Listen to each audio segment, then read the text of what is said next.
The Senate healthcare reform bill had a surprise in it, what they call the Botax, or a tax on elective cosmetic surgery. You've been talking about that in the media. What are the plastic surgeons' views on that, and why do you oppose it? Well, we pretty much uniformly oppose it, as do 17 other surgical societies in the United States, and that's because we consider it to be an unfair unilateral tax against working middle-aged women, which is the main demographic of plastic surgery patients.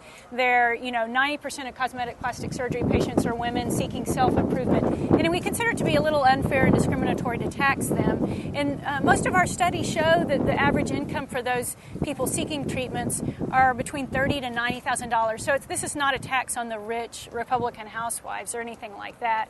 The other thing is that we don't want government officials really trying to determine what is medically necessary or not, because they just can't. That's the purview of healthcare professionals, doctors and nurses and paraprofessionals. And so what is a breast reduction functional? Is it actually going to help a patient, or is it just for cosmetics? The government really doesn't know how to establish that. We also saw in New Jersey that this failed, and we're trying to get that repealed in New Jersey because of a huge budget shortfall, so that we don't feel like the cosmetic surgery tax is easy to administer and it's rather arbitrary. That's interesting. What happened? Remind us what happened in New Jersey. When did it go into effect, and why is it not working? They found that it was difficult to administer, so they've had a huge shortfall of millions of dollars on what they expected, just because it costs so much to administer the tax. And then physicians themselves become tax collectors, which is a real inappropriate position to put doctors in. Overhead and payroll will increase in doctors' offices to administer the tax and find out, who's going to be taxed, who's not, and fill out all the government forms to do this. We just don't feel like this is the appropriate way to raise money or get money to fund a healthcare reform bill. Doctors and nurses should not be the ones that are taxed, and neither should patients. If patients don't pay this tax, then it does fall on the shoulders of the physicians to pay it, and that's no way to reform the healthcare system. It's not going to make patients or physicians happy. Mammogram guidelines by the AHRQ are very controversial. Even the own agency that put out the reports backing away from them, they were in front of Congress this week.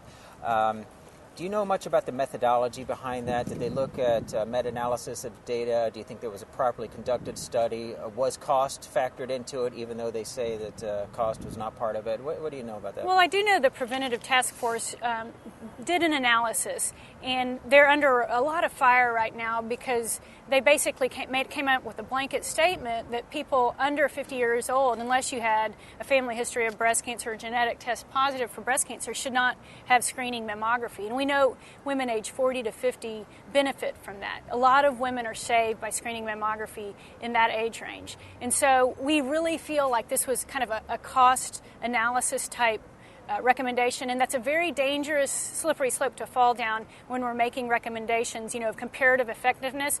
Doctors and nurses and patients, we want the government to help us organize and come up with treatment algorithms that are going to be effective for patients, but we don't necessarily want to do that if it's what we're going to tell the insurance companies to cover or not cover, or it's just too expensive to screen everyone age 40 to 50, because that's not safe. Mammography saves lives, and it is clearly demonstrated. We've seen more women in their 30s being diagnosed with breast cancer than what we were taught in medical school decades ago. Have you seen it earlier and earlier? Right. I've seen women in their 30s and 40s. I have patients, as a plastic and reconstructive surgeon, I often am asked to improve the cosmetic outcome of breast reconstruction patients. And so I do see patients who I may inject Botox on a woman, and 6 months later I will walk in the room and her hair is falling out from chemotherapy, and she's 35 years old.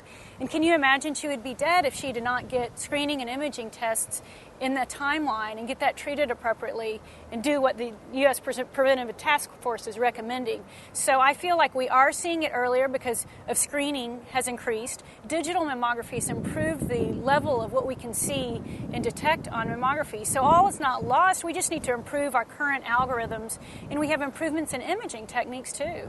Adding an MRI for people with high risk and people with breast implants can also detect smaller lesions, earlier lesions. So we really feel like this is going backwards, actually, to say, no, let's just not screen them.